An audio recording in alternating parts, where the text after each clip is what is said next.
Hello, good morning সবাইকে। আর আমার এই ব্লগটাতে তোমাদের সবাইকে স্বাগত। আজকে সানডে, আজকে হলো আমার রুম রিসেট ডে। তো আজকে সকাল থেকেই আমার প্রচুর কাজ শুরু হয়ে যায়।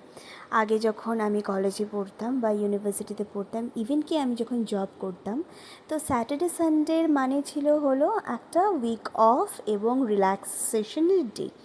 বাট বিয়ে হয়ে যাওয়ার পরেও দিনটা খুব রিল্যাক্সেই কেটেছে, কিন্তু এখন যখন আমার বেবি হয়ে গেছে, তো স্যাটারডে সানডে আমার জন্য তো উইক অফ নয়, বরঞ্চ আরও বেশি কাজ। এবং সত্যি কথা বলতে কি, আমার একটুকু খারাপ লাগে না এই কাজগুলো করতে, বা এই সানডেটা যে আমার জন্য রিল্যাক্সেশন নেই, তো এটা ভেবে আমার একটুকু খারাপ লাগে না। কারণ আমি সত্যিই এই কাজগুলো এখন ইনকার সাথে এনজয় করি।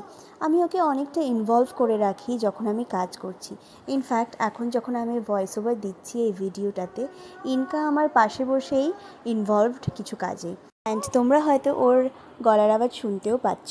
টু বি অনেস্ট, আগে এই কাজগুলো করতে না আমার 5 থেকে 10 মিনিট হয়তো লাগতো, কিন্তু এখন সেই সেম কাজটা ইনকাকে নিয়ে আমার মোর দেন 10 মিনিটস লাগে। কিন্তু তাতে আমি কমপ্লেন করছি না, কারণ আমি এই পেসে এগোতে ভালোই লাগছে আমার। মাঝে মাঝে আমারও ওভারওয়েলমিং ফিলিং হয়, কিন্তু আমি সেটাকে ব্রাশ অফ করে দিই এটা ভেবেই যে আমার একটা কম্প্যানিয়ন এখন হয়ে গেছে।